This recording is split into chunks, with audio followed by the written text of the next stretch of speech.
Caso de 1950, Great Falls, Montana, Estados Unidos. Um dos casos que mais evidencia a existência de naves extraterrestres ocorreu em agosto de 1950, quando o Sr. Nick Mariana, então gerente geral do time de beisebol Great Falls Select, acompanhando sua secretária Virginia Rauning, relatou ter visto dois objetos em forma de disco em plena luz do dia. O caso foi considerado como inexplicável pelo Comitê Condon. No ano de 1966, o senador Gerald Ford, que seria anos depois presidente dos Estados Unidos, abriu o caminho para a investigação científica dos UFOs. Seu projeto acabou ficando sob os cuidados da Força Aérea Norte-Americana, a USAF. O Dr. Edward Condon foi nomeado chefe do grupo de cientistas da Universidade do Colorado, encarregado pela USAF para realizar um estudo de 2 anos sobre o fenômeno UFO. Edward Condon era um renomado físico nuclear que já tinha trabalhado em projetos para o desenvolvimento do radar, bomba atômica e desenhos para cápsulas espaciais. Quando viu os objetos, pediu para que Virginia pegasse no carro sua câmera 16mm colorida. Mariana filmou os ovos enquanto passava sobre um prédio atrás de uma torre de água. No filme, os objetos parecem brilhar e ao se moverem, em menos de 20 segundos, os OVNIs desapareceram. Mariana ficou tão entusiasmado com a filmagem que entrou em contato com o jornal local para relatar o fato. Esse detalhe é muito importante, pois quem faz uma fraude normalmente espera até que o filme seja revelado para ver se ficou como queria. E então ir atrás dos holofotes. Na década de 50, a revelação de um filme ou filmagem demorava uma semana. Durante os meses de setembro e outubro, Mariana mostrou o filme para vários grupos ufológicos. Num desses encontros, uma pessoa sugeriu que ela enviasse o filme para a Força Aérea realizar uma análise. Essa pessoa escreveu uma carta para a base Whitefield informando sobre a filmagem. Em outubro de 1950, a Força Aérea entrou no caso. Eles enviaram um oficial de base de Malmstrom para entrevistar Mariana e pegar o filme. Durante a entrevista, Mariana disse que os OVNIs foram vistos por 20 segundos. Foram feitos testes para ver se havia tempo hábil para que ele visse os objetos, pedisse a câmera e começasse a filmar. As primeiras análises do filme nada revelaram. Os oficiais da Força Aérea disseram que 2 aviões de caça estavam naquela área quando o filme foi feito e que seria eles. Os tais objetos não identificados. Os reflexos seriam ocasionados pelo sol, que dificultou a identificação deles por Mariana. Com essas conclusões, devolveram o filme ao seu autor. Depois que o interesse da Força Aérea ficou conhecido, várias revistas e empresas de cinema entraram em contato com Mariana. Isso deu mais credibilidade à história, mas ainda não convenceu a Força Aérea ou ufólogos. Em 1952, o projeto de investigação de OVNIs da Força Aérea foi reativado e vários casos foram desarquivados. Militares de White Patterson perguntaram a Mariana se ela ainda tinha o vídeo e se poderia vê-lo novamente. Mais uma vez, a filmagem foi parar nas mãos dos militares. A Força Aérea Norte-Americana fez novas análises à procura de uma explicação. Eles encontraram registros que mostraram que 2 aviões F-94 decolaram da base de Malmstrom no momento em que os OVNIs estavam sendo vistos. O reflexo da luz do sol poderia ter causado a impressão em Mariana, mas só o confundiria se a sua estimativa de tempo estivesse correta. Outro problema que botava por água abaixo as explicações dos aviões é que tanto Mariana quanto sua secretária afirmaram ter visto os caças em outra parte do céu. Novamente, a USAF classificou os objetos como possíveis aviões e encerrou mais uma vez o arquivo. Entretanto, quando obteve sua filmagem de volta, Mariana ficou furiosa. A Força Aérea teria sumido com 30 quadros. Os quadros mostravam que os objetos tinham uma forma elíptica. Mariana exigiu que a USAF devolvesse o resto do filme. Os oficiais negaram que tivesse removido qualquer parte do filme. Os registros do projeto Blue Blue que mostram que eles pediram autorização para retirar um quadro que estava danificado e nada mais. Em 1953, a Força Aérea e a CIA realizaram um debate para discutir e buscar soluções para alguns casos. Eles viram e reviram o filme de Mariana diversas vezes e chegaram à conclusão de que eram aviões. Mas o arquivo não foi achado. Em 1955, o Dr. Robert M. L. Baker realizou uma exaustiva análise quando trabalhava na Douglas Aircraft Corporation. Ele chegou à conclusão de que as imagens não poderiam ser explicadas por nenhum fenômeno natural. O Baker foi além da simples análise do filme. Ele realizou uma série de testes. Ele filmou aviões em várias distâncias e em nenhuma delas conseguiu repetir a filmagem dos objetos. O filme ficou trancado no limbo até a criação do Comitê Condon em 1966. Mais uma vez ele foi analisado. Mariana foi entrevistado e teve um arquivo da Força Aérea. E todo o arquivo da Força Aérea foi revisto. O comitê adicionou mais um problema ao caso. Eles não tinham certeza se o filme foi feito dia 5 ou 15 de agosto. Se fosse dia 5, a explicação dos ovos não serviria. No final do estudo, o Comitê Condon afirmou que a Força Aérea estava correta. Afirmaram que as datas não puderam ser confirmada, mas nada apontava para que os objetos fossem extraterrestres. Em 1969, Baker reafirmou a sua posição sobre o filme. Ele disse que os objetos mostrados não eram aves, balões mirais ou meteoros, o que ele não achava que fossem aviões, e que ele não achava que fossem aviões. O que se sabe hoje é que podemos estar à frente de uma das mais espetaculares imagens de ovos já registradas, mas o mistério continuará. 1950, McMinn Valley, Oregon, Estados Unidos. Por volta das 19h30 do dia 11 de maio de 1950, enquanto a senhorita Trent retornava para casa após alimentar os coelhos de sua pequena propriedade na cidade de McMinn Valley, Oregon, estado dos Estados Unidos, sua atenção foi captada pela presença no céu de um objeto metálico discorde, movendo-se lentamente na direção nordeste. Ela gritou pelo seu marido Paul, que estava dentro da casa. Ele veio a tempo de ver o objeto antes de entrar novamente e pegar sua câmera fotográfica. Paul tirou uma foto rapidamente, rolou o filme e fez outra imagem do objeto de 20 a 30 metros de diâmetro. Antes que ele acelerasse, a senhorita Trent viu seu sogro e sogra na varanda de sua casa, que ficava a 400 metros da casa dela e de seu marido.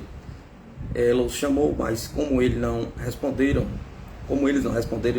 ela correu para casa para ligar para eles. Ao ouvir o telefone tocar, sua sogra entrou e consequentemente perdeu a oportunidade de ver o objeto. Mas o Sr. Trent ainda conseguiu observá-lo antes de desaparecer. O OVNI parecia com uma tampa de panela de cabeça para baixo. Anos mais tarde, os Trent diriam ao investigador William Hestman que o objeto se parecia com um paraquedas sem as cordas, de cor cinza e bronze.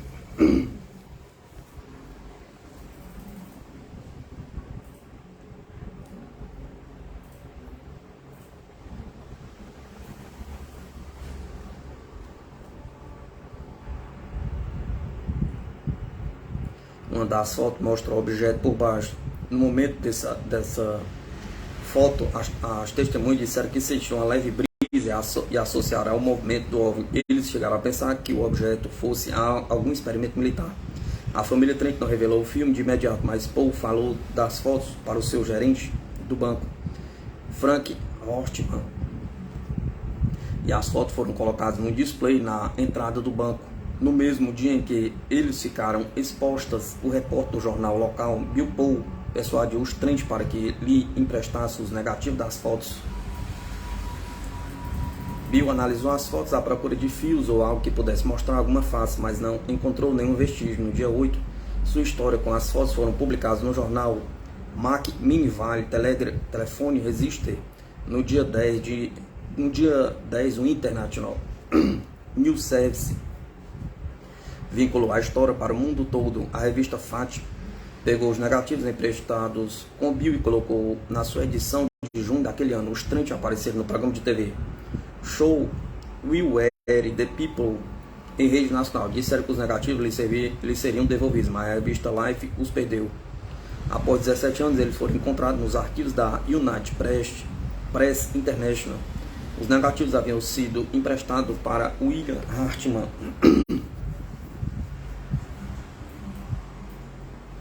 que estava investigando o caso para o Comitê Condon, um estudo patrocinado pela Força Aérea dos Estados Unidos, liderado por Edward Condon.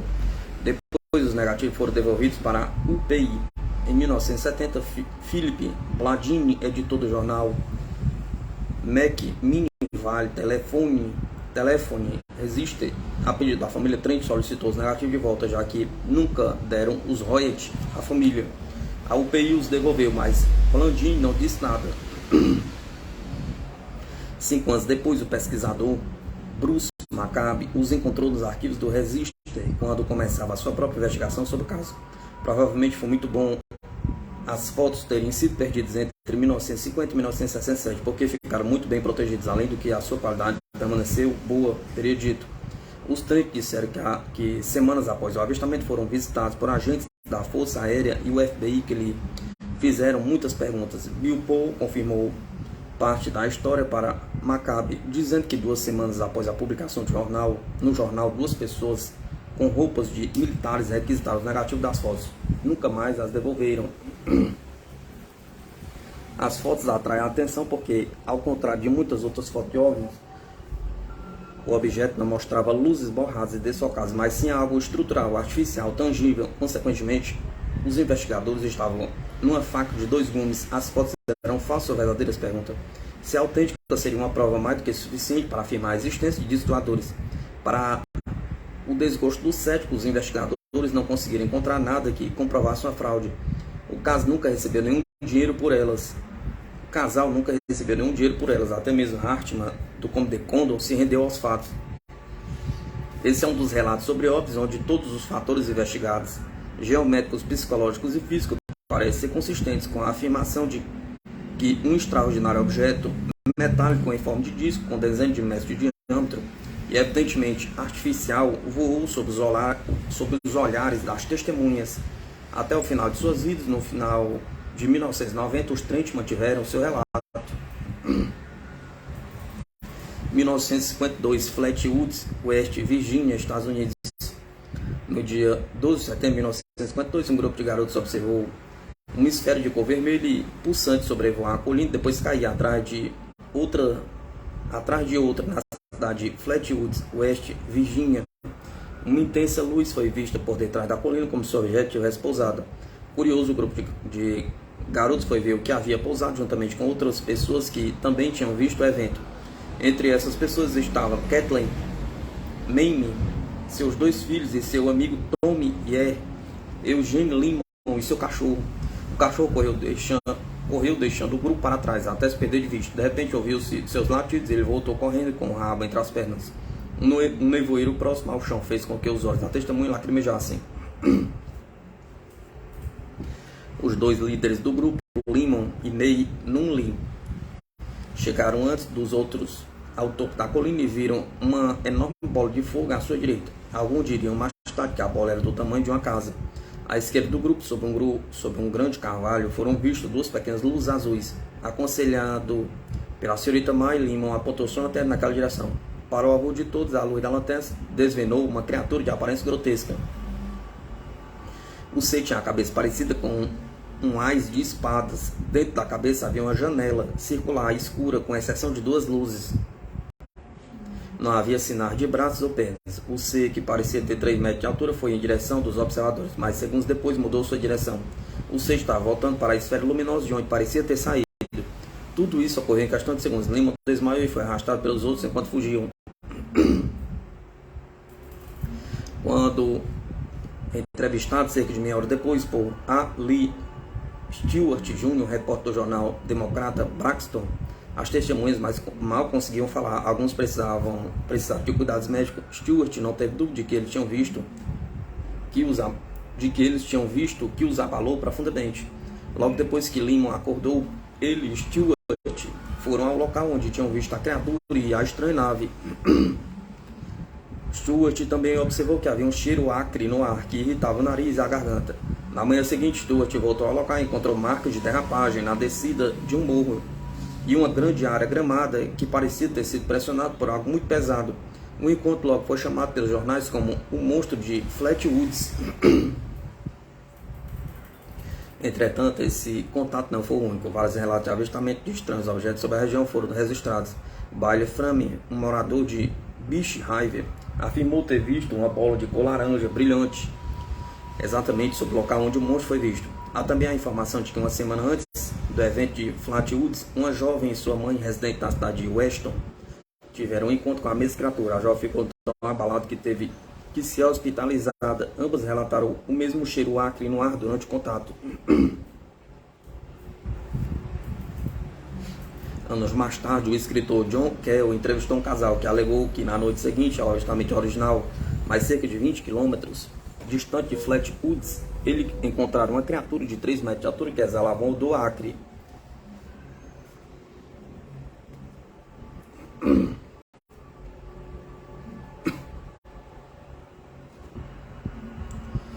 Eles encontraram uma criatura de 3 metros de altura que exalava um odor acre. O ser teria se aproximado do carro e depois voltou para a floresta. Minutos depois, uma esfera luminosa surgiu por trás das árvores. A explicação encontrada por alguns sites é que Maio e as demais testemunhas teriam visto um meteoro e uma coruja. Ao ser entrevistado no início da década de 1990, Kathleen May Horner lembrou que 2 homens, identificando-se primeiramente como repórteres, mas que depois descobriram que eram funcionários do governo, a entrevistaram. Isso não é difícil de acreditar, pois é de conhecimento público que a Força Aérea dos Estados Unidos enviou 2 investigadores à paisana para investigar o caso. Como céticos, eles concluíram que a explicação seria um meteoro, uma coruja, um pouco de histeria grupal. 1955, Kelly, Kenton, Estados Unidos. Kelly é uma pequena cidade, assim como Hopkins Valley. Ambos estão localizados no município rural de Christine, no estado norte-americano do Kentucky. A fazenda Luke, sorte em inglês, de propriedade da família Sutton, foi palco de um evento que marcaria a vida de todos para sempre. Por volta das 19 horas do dia 21 de agosto de 1955, Bailey Hall Taylor, amigo da família, tinha ido ao poço da fazenda buscar água. Quando estava puxando o balde, notou um grande objeto brilhante em um barranco a alguns metros de distância. Quando voltou para casa, disse para os outros o que tinha visto. Mas eles riram e não acreditaram dele. Pouco tempo depois, o cão da família começou a latir descontroladamente. Cal, Luke, Sutton e Bill Ray pegaram suas armas e saíram para investigar. Eles haviam andado apenas alguns metros quando se depararam com uma criatura com cerca de 1,20 m de altura, andando em direção a eles com as mãos para o alto, como se estivessem rendendo. O ser tinha olhos grandes, boca fina, longa, orelhas compridas, pernas curtas e finas, e nas mãos o invés de dedos tinha garras. Os moradores do campo, nos anos 50, costumavam atirar para perguntar depois se tivesse ameaçados, e foi o que fizeram. Mesmo que a criatura parecesse calma, Bill atirou com sua revólver calibre 22 e Luke com sua espingarda. Eles não poderiam ter errado aquela distância, mas a criatura deu apenas uma cambalhota quando foi atingida e correu na direção à floresta, como se estivesse ilesa. Bill, Ray e Luke voltaram para casa, mas antes que pudesse dizer aos outros o que tinha acontecido, a criatura ou outro como ele apareceu na frente do antenela. Eles atiraram não sei através da tela da janela, deixando um buraco que os investigadores notaram mais tarde, quando saíram para ver se eles haviam matado a criatura, mas não encontraram nada. Enquanto vasculham o local, uma das criaturas em cima do telhado da varanda da casa estendeu a mão para pegar no cabelo deles. Eles atiraram de novo na criatura, mas ela flutuou até o chão e correu em direção à floresta. Eles voltaram para dentro e logo a casa estava cercada por um grupo de criaturas. Os 7 adultos e as 4 crianças da casa estavam aterrorizados ao ver criaturas aparecendo nas janelas de toda a casa, aparentemente zombando deles. Suas armas eram totalmente ineficazes contra as criaturas. Após 3 horas, a família decidiu que tinha que sair dali.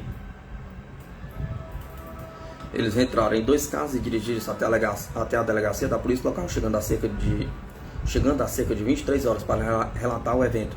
Quando os policiais foram finalmente persuadidos a ir para a fazenda investigar, eles não encontraram nenhuma evidência dos estranhos eventos, exceto os buracos de bala na janela e nas paredes.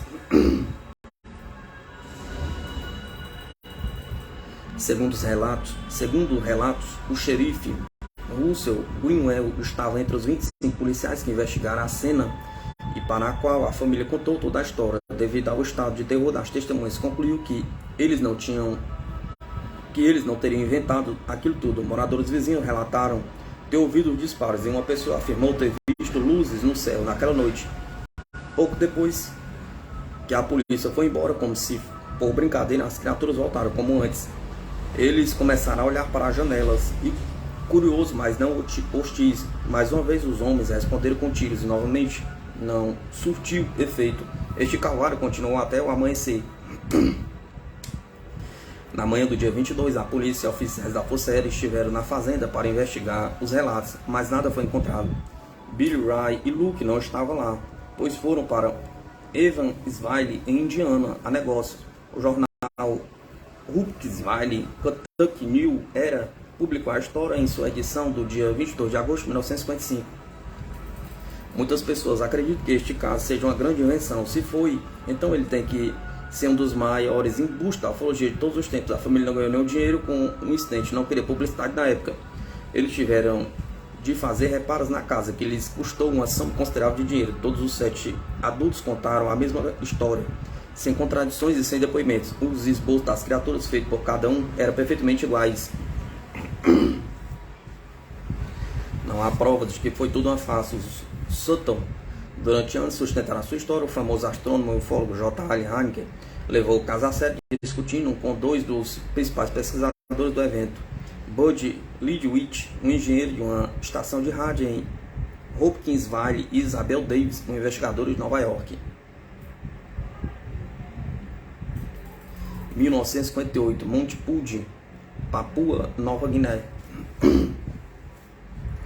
Entre 1958 e 1959 houve mais de 60 avistamentos em Papua Nova Guiné, e muitos ocorreram próximo a Monte Pudgy, próximo à missão Boianaia. Naquela época, Papua Nova Guiné ainda fazia parte da Austrália. A igreja anglicana australiana tinha muitos missionários trabalhando lá. Um deles era o reverendo William Boutgill. Sua área de atuação era exatamente em Boianaia. Ele era um cético quanto aos OVNIs, mas sua convicção seria abalada para sempre no dia 5 de abril de 1959, quando viu uma luz se mover velozmente sobre o Morro Pudgy, e no dia 21 de junho, quando seu assistente Stephen Moygill viu um prato de cabeça para baixo sobre a missão. O reverendo Gill escreveu uma carta para seu amigo, reverendo David Dury. Eu não duvido da existência dessas coisas agora que vi uma com meus próprios olhos, mas a minha simplicidade me faz querer ter uma resposta científica antes de eu aceitar que eles venham do espaço. Quero acreditar que muitos OVNIs são alguma forma de fenômeno elétrico, ou algo que aparece com explosões atômicas, etc. Mas isso não seria tudo. O reverendo Gill estava prestes a ter uma experiência extraordinária. No dia 26 de junho, ele e vários outros testemunhos presenciaram um avistamento incrível, uma luz branca muito forte no céu. Ele aproximou-se da missão, ficando a apenas 100 metros de altitude. Ela aproximou-se da missão. Cerca de 38 pessoas, incluindo o reverendo, os professores Steven Gilmoy, Ananias Harata e Nelson Moy, viram um objeto em forma de disco. Eles aparentavam ser sólido e circular, parecia ter 4 pernas e 4 painéis ou escotilhas na lateral do objeto, que pareciam brilhar mais do que o rosto, mais do que o resto. Em intervalos, o OVNI disparava um raio de luz azul na direção do céu no ângulo de 45 graus. Um ser surgiu no objeto de um local que parecia ser um dique da nave. Surgiu um, depois 2, 3 e 4 deles. Quando havia o raio de luz, eles desapareciam. Então o objeto foi na direção das nuvens. Houve outros avistamentos de OVNIs naquela noite. O reverendo Gill, com outras 25 testemunhas, assinaram o relato do que viram. Mas isso tudo foi só o começo. No dia seguinte, 2 objetos menores e um OVNI maior, também com ocupantes, foi visto por volta das 18 horas. O relato do reverendo Gill dizia: o maior OVNI foi visto primeiramente por Annie Laurie às 18 horas, na mesma posição do visto na noite anterior. Chamei Ananias e outras pessoas para verem aquilo. Mesmo com pouca luz solar, foi possível observar o OVNI por cerca de 15 minutos. Nós vimos os seres aparecerem no topo dele, 4 deles, e sem dúvida eram humanos. Possivelmente era o mesmo objeto que eu considero como a nave-mãe. 2 pequenos ovos também puderam ser vistos ao mesmo tempo. No disco maior, 2 seres pareciam estar fazendo algo no centro do dique, agachando e levantando. Outro dos seres pareciam estar olhando para nós. Levantei o meu braço e acenei. Para nossa surpresa, ele fez o mesmo. Ananias levantou os 2 braços sobre a cabeça e gesticulou. As 2 criaturas repetiram o gesto. Então Ananias e eu acenamos, e as 4 criaturas nos retribuíram. Não havia dúvida de que estavam sendo correspondidos. Como a noite se aproximava, pedi a Eric Kodawara que pegasse uma tocha. Fiz vários movimentos com o fogo. De repente o OVNI começou a crescer, aparentemente se aproximando de nós. Depois de 1 minuto ou 2, pareceu que eles perderam o interesse por nós, pois saíram do dique e voltaram a fazer suas coisas. O reverendo Gui e as demais pessoas gritaram e acenaram para os ocupantes do objeto, mas não houve resposta. Os OVNIs menores continuavam parados no céu. Por volta às 18 horas, Gil foi jantar. Isso pode parecer estranho, mas ele explicou. Depois de 4 horas de avistamentos, desde a noite anterior, não havia mais interesse. Ainda mais quando não conseguimos convencê-los a pousar. E eu levo em consideração de que esse objeto é terrestre. Alguns podem pensar que é um disco voador, mas creio que é uma aeronave norte-americana ou mesmo australiana. As figuras dentro dela eram perfeitamente humanas. Na verdade, eu acho que elas eram tão humanas que queriam descer e jantar conosco. Às 19 horas, o OVNI número 1 ainda estava lá, embora parecesse menor. O grupo de observadores foi para a igreja cantar a música da noite. Após isso, a luz natural já estava muito fraca. Nada mais se via. Às 22h40, uma enorme explosão acordou a todos. O reverendo Gil viu que aquilo não tinha sido um trovão. Nada foi visto, mas o céu estava nublado. Parecia que os visitantes tinham ido embora. Na época dos avistamentos, o reverendo Gil estava prestes a voltar à Austrália, onde continuaria o seu trabalho como professor e suas viagens para a Tasmânia, Perth, Tailândia e Inglaterra. Entre 1977 e 1978, ele visitou os Estados Unidos e deu palestra na Universidade de Northwestern, em Chicago, sobre a sua experiência ufológica.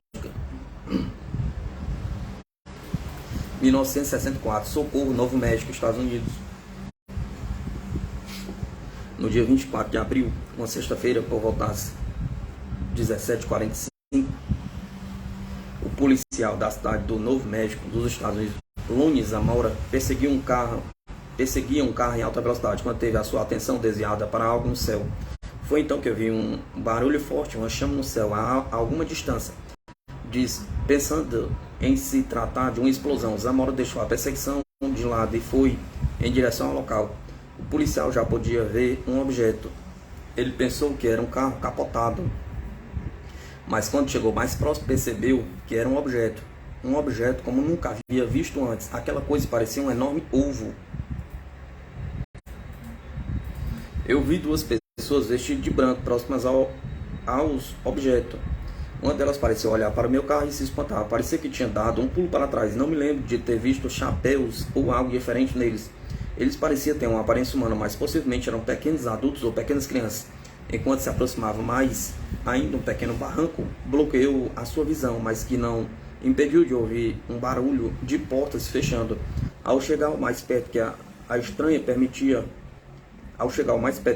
permitia, parou seu carro, desceu e foi em direção à nave. Ouvi 3 ou 4 tuns, como se algum estivesse marretando ou fechando uma porta com força. Esses tuns tinham um intervalo de 1 segundo.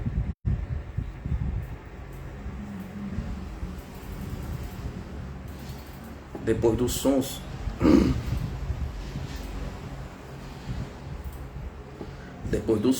consegui novamente ver o OVNI, mas os seres já não estavam mais ao seu lado. Quando cheguei mais perto, ouvi um som parecido com um motor, mas estava bem baixinho. De repente, o barulho ficou ensurdecedor. Chamas saíam debaixo do objeto de cor azul e a sua parte de baixo tinha um tom alaranjado. Pensando que o objeto poderia explodir, o policial amedrontado protegeu-se atrás do seu carro. Quando o barulho parou, Zamora olhou para o alto e viu o objeto pairando a poucos metros do chão. Era tão silencioso que você poderia ouvir uma agulha caindo no chão. O veículo então se afastou lentamente, ganhando altura até desaparecer de vista. Enquanto o objeto se distanciava, Lone Zamora já não era a única testemunha. O sargento da polícia, Chaves, havia chegado ao local do evento, assim como o policial Ted Jordan, que trazia consigo uma câmera Polaroid, e puderam ver o objeto indo embora. Ambos viram um Zamora atordoado próximo a um arbusto em chamas e a terra transformada em vidro.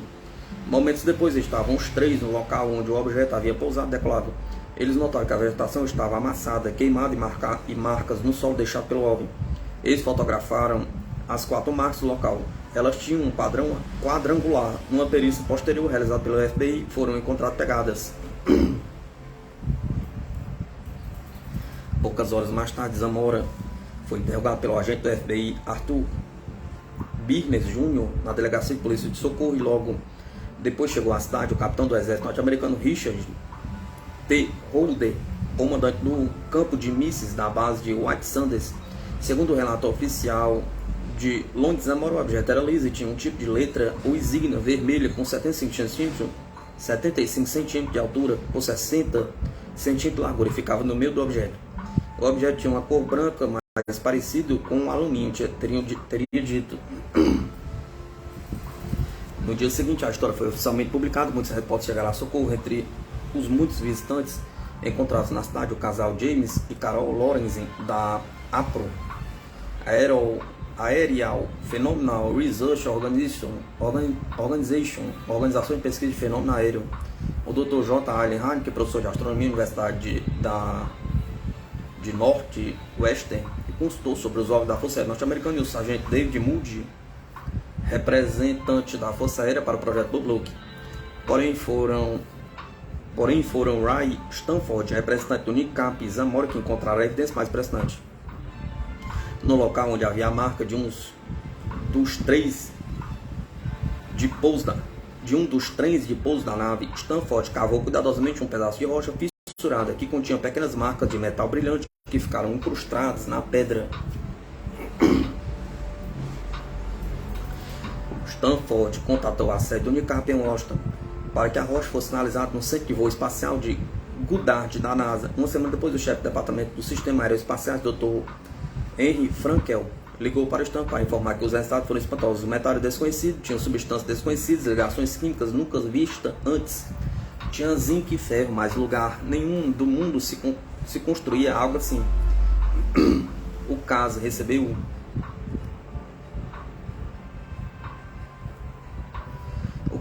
uma rápida e maciça cobertura da imprensa e a Força Aérea ficou pressionada a explicar o caso. Entre as explicações consideradas e rejeitadas foi que o objeto era um helicóptero de algum fazendeiro ou um módulo lunar experimental da NASA. No dia 8 de junho, a Força Aérea divulgou um relatório oficial sobre o caso. O documento cheio de erros e inverdades começava com a falsa acusação de que Zamora seguiu o objeto pela rodovia 86 Norte, quando na verdade ele ia na direção sul pela Park Street. O relatório dizia: nenhuma outra pessoa informada pelo Sr. Zamora foi localizada. Não havia helicópteros ou aviões na área. Os radares não detectaram nenhum sinal anômalo. Não havia tempestades ou atividades meteorológicas incomuns. Não existem evidências de marcas no local informado pelo Sr. Zamora. Foram algumas depressões indicadas por ele. Análises laboratoriais do solo não indicaram materiais desconhecidos de radiação. Ao final da investigação, o projeto Blue Book declarou o caso inconclusivo. O Major Hector Quintanilha, diretor do projeto, afirmou que não havia dúvidas de que Long Zamora tinha visto um objeto que o impressionou. Não restam dúvidas sobre a idoneidade do policial Zamora. Ele é um policial séria referência em sua igreja e um conhecedor das aeronaves. Ele está intrigado com o que viu e, francamente, nós também estamos. Este é o mais bem documentado caso e ainda não fomos capazes de identificar a aeronave que estarreceu Long Zamora.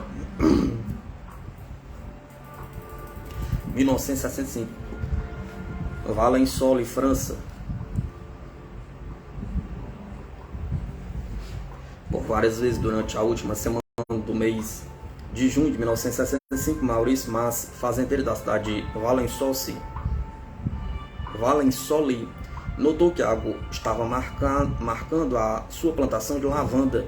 Os danos eram insignificantes, mas o deixava com a pulga atrás da orelha. Mas se queria pegar o responsável por aquilo de qualquer forma. No dia 1º de junho, por volta das 5h45, Márcio fumava seu cigarro antes de ligar seu trator e começar mais um dia de trabalho. Ele estava parado perto de uma ribanceira próxima à vinícola. O campo da lavanda ficava ao sul. Um som agudo chamou sua atenção e ele desceu do trator para verificar de onde vinha aquele assobio. Sua primeira impressão foi que um avião havia pousado. Um avião bem comum, para ser sincero. A aeronave, que tinha o tamanho de um Fusca, forma de uma bola de rugby, repousava sobre seus 4 trens de pouso. Havia também uma espécie de tubo descendo do seu centro, encostado no chão. O objeto estava a uns 200 metros de Maurice, na plantação de lavanda, e ao seu lado estavam 2 seres, 2 6 semanas após o evento, Maurício diria: eu sabia que não estava lidando com seres humanos. Eu os observava enquanto me aproximava. Um estava de costas para mim e o outro de frente para ele. Parecia que estavam vendo a plantação de lavanda. Maurício cruzou os vinhedos, tentando se manter encoberto para não ser descoberto, mas quando chegou a uma clareira, sua presença foi notada pelos seres. Eles se viraram e Maurício pôde ver-lhes detalhadamente. Eles vestiam um macacão cinza esverdeado e tinham uma cabeça grande, do tamanho de uma abóbora brilhante e reluzente, sem qualquer cabelo. Suas mãos eram pequenas, mas humanas. Seus olhos eram grandes e puxados, suas bocas um simples traço, os queixos pequenos e pontudos. Eles não tinham mais de 1,50 de altura. Maurício notou que eles produziam som, mas suas bocas não se mexiam. Disse ainda que houve um tipo de comunicação telepática entre os seres e ele.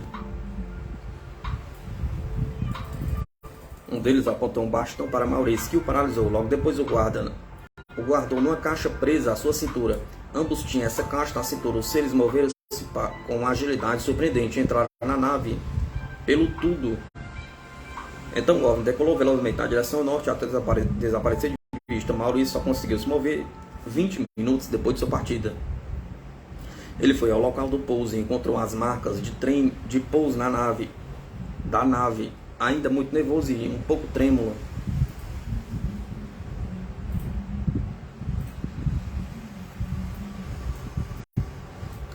Maurício decidiu ir à cidade e contar o que houve para um amigo. Seu amigo ouviu e não duvidou de nenhuma palavra sua. Maurício tinha uma sólida reputação local e sugeriu que ele procurasse as autoridades. Mas repetidamente, sem querer qualquer tipo de publicidade, Maurício disse que tudo não passava de uma brincadeira e que eles deveriam esquecer o assunto. Mas seu amigo começou a espalhar notícias. Logo a cidade toda sabia do evento e em pouco tempo toda a França. Pouco tempo depois ele foi procurado por policiais e por ufólogos em investigar o seu relato. Naquela noite, Maurício foi novamente até o local com sua filha de 18 anos. Dessa vez, quando ele olhava os traços, percebeu uma mudança no buraco central em forma de um funil. Naquela manhã, ele tinha um líquido viscoso, mas que agora era duro como cimento. Maurício não deixou sua filha se aproximar muito, com medo de que pudesse haver algum tipo de radiação. Testes posteriores mostraram que não havia nenhum resíduo de radioatividade. Segundo o testemunho que esteve no local no dia seguinte, havia marcas estranhas. A plantação de lavanda estava amassada num diâmetro de 1,20 m e no centro havia uma marca circular de 18 centímetros de diâmetro e 40 centímetros de profundidade. 3 dias após o encontro, Maurício começou a sofrer de cansaço. Ele dormiu entre 12 a 14 horas no primeiro dia. No segundo dia, dormiu por 24 horas. E teria dormido ainda mais se sua família não tivesse acordado para que ele se alimentasse. Apenas depois de algumas semanas, ele voltou a dormir como era de seu costume. No dia 8 de agosto, um dos mais respeitados ufólogos franceses, Aimé Michel, entrevistou Maurício e analisou o local do pouso. Ele observou que os traços do campo de lavanda eram visíveis à distância, assim como a trajetória da decolagem. No dia 21 de agosto de 1967, Michel e o editor da revista Flying Saucer Review, Charles Bowen, entrevistaram Maurício. Sua sinceridade contrastava com seu estresse de 2 anos atrás. Maurício havia plantado em cima das marcas, mas as que estavam no local do pouso não cresceram e as que estavam a 3 metros do centro cresceram fragilmente. Em novembro de 1968, o astrofísico Pierre localizou o local facilmente, onde agora cresciam algumas plantas, mas nada de lavanda. Em 1969, podia-se ver exatamente onde ocorreu o evento. Guerin procurou novamente Maurício, mas como estava fora, se encontrou com sua esposa. Segundo ela, seu marido considerou aquele evento como algo espiritual e por isso queria mantê-lo guardado consigo.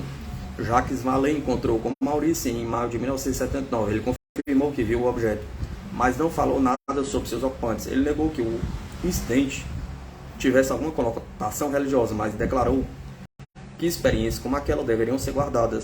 Vallée declarou que estava claro que Maurício nunca disse toda a verdade sobre seu encontro.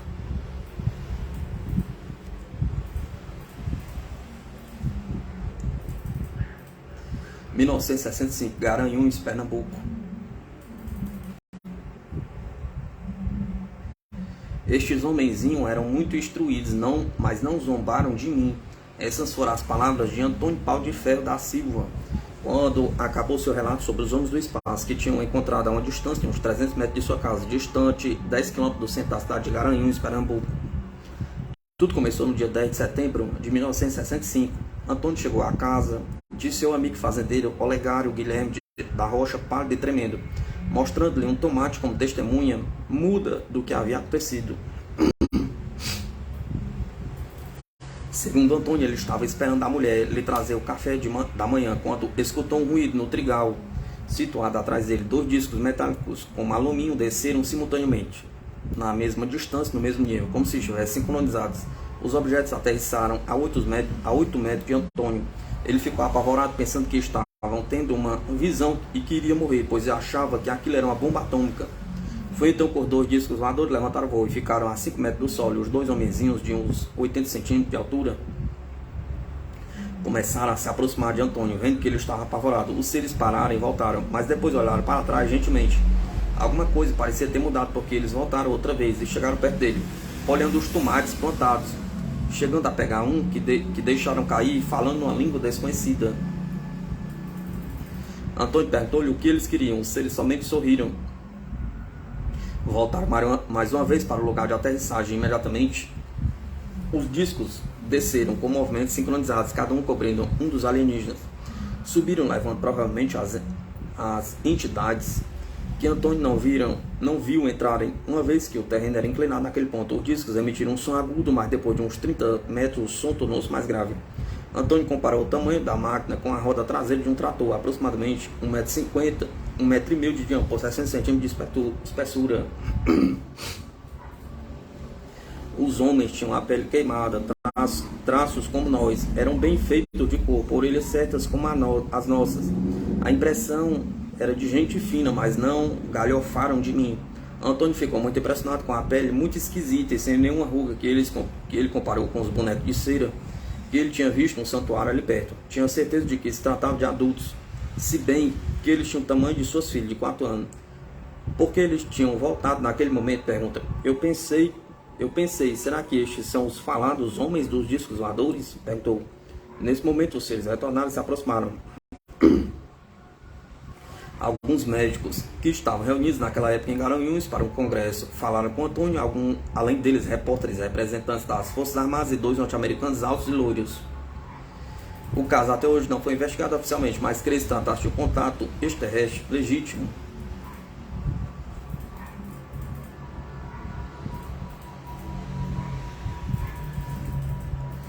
Em 1965, Exeter, New Hampshire, Estados Unidos.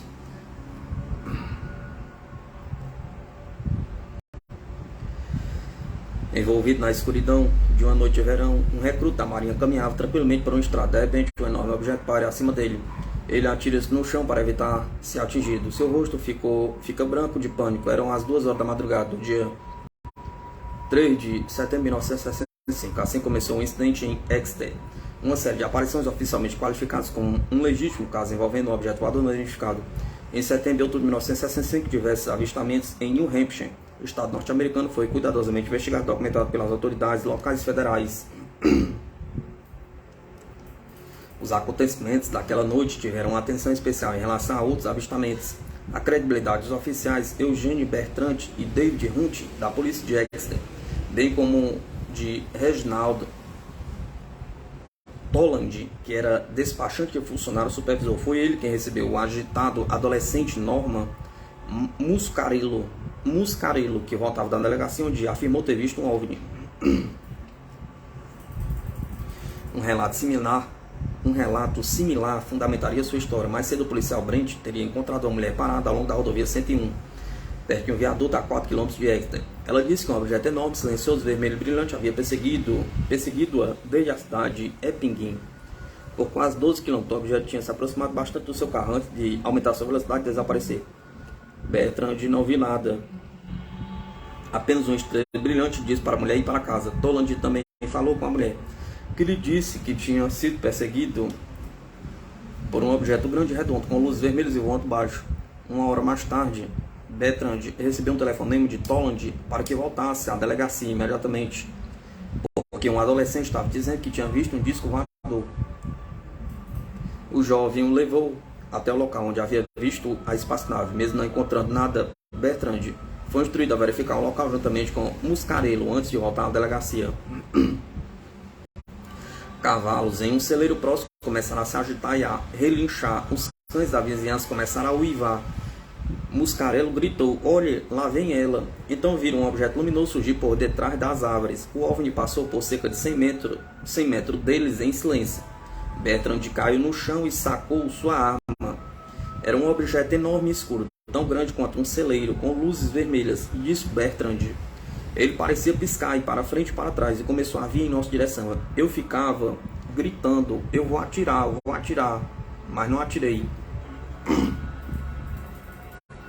Aterrorizados, entraram no carro de polícia, notaram que o objeto não tinha asas e não fazia barulho.